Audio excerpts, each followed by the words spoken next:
Hello, welcome to another edition of Chris's Occult Corner. And again, we're still reading from the complete illustrated Grand Grimoire, or the Red Dragon. This is the interlinear edition. So what they've done is the beginning of the book, they've explained a lot about what's in the book and about how to go about some of the invocations before the book actually reverts to the actual Grand Grimoire. And so I've actually been reading how to do your invocation of, oh my goodness, I forgot the name, the Prime Minister of Hell. And now I just lost the page that I was on. Where'd we go? Oh, I have to pause here. There we go.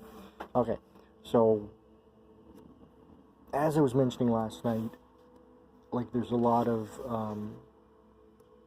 at least with the Grand Grimoire, I haven't read the Petit Albert or anything like that yet, but as I've said, I've noticed a lot of, so basically when you're invocating and you're controlling demons and angels, no matter what the purpose is, good or evil, you are invoking the Christian God, or the Judeo God. I just wanted to point out a really good example of that. So this is getting ready for the ritual, and I talked about how you have to go out and find the hazel tree and find the limb, and you're not allowed to cut it until the morning of the evening of your great work. And again, like it says here, and I just posted this on X about how it may be misinterpreted depending on how quickly they were to go through this, and where you see things like that you're going to use the same blade of steel which you used to cut the throat of the victim. Now, if you didn't know what the victim or who the victim was, or even if you saw, even if that said you're using the same blade that you cut the throat of the kid. Now they're referring, because at the beginning of this ritual they're talking about that you need a virgin goat that you have to sacrifice. And I guess in a chapter or two they can actually show you how to do this without having to sacrifice a goat. But yeah, just the words. They say the word goat at the beginning, but thereafter they kind of use the word kid or victim in place of the word goat. So if you were a really religious Christian, you might, and if for whatever reason you were studying this or just saw whatever, you could obviously take that out of context and say, there it is right there. It says stained with the blood of the victim, and all that kind of shit. So when you do, when you are making this wand, this blasting rod, you are to not necessarily pray, but you are to say the following. And here we go. I urge you, great Adonai, Elohim, Ariel, and Jehovah. Can't get much more Christian than that. Favor me and grant me this rod that I cut with the power and the virtue of Jacob, of Moses, of the great Jesus.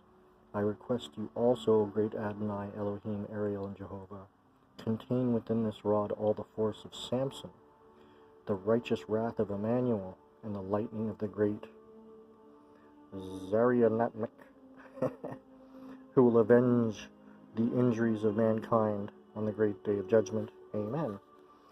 So, you can't get much more Christian than a paragraph like that. And again, I think a large misconception about magic is that it's satanic and evil. But if you go back far enough in time, before the Europeans rewrote the Bible, you can understand that,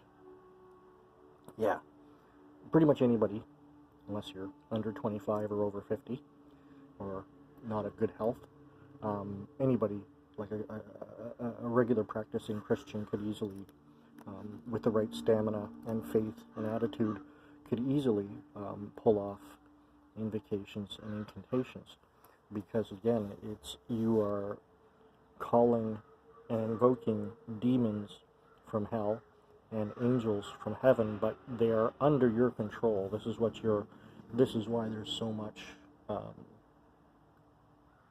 praise and attachment to the one God, because you are harnessing his power, the power that he has to enslave and to have put down the demons into hell and thrown them out of heaven. You're harnessing such powers and have total control, pretty much total control, over the demons and other entities in which you invoke. Of course, demons and those entities they are evil, so they will try and do things, but there's all kinds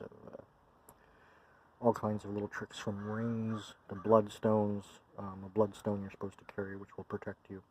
But yeah, there's all kinds of different protections that you should need, and of course, if you ever do pull off or try to pull off any of these invocations, you need to follow the instructions step by step, as it says many, many times, or else you will be led to ruin. I hope you enjoyed this little video from Chris's Occult Corner, and I'm sure that we'll probably be back. Please like, subscribe, and share.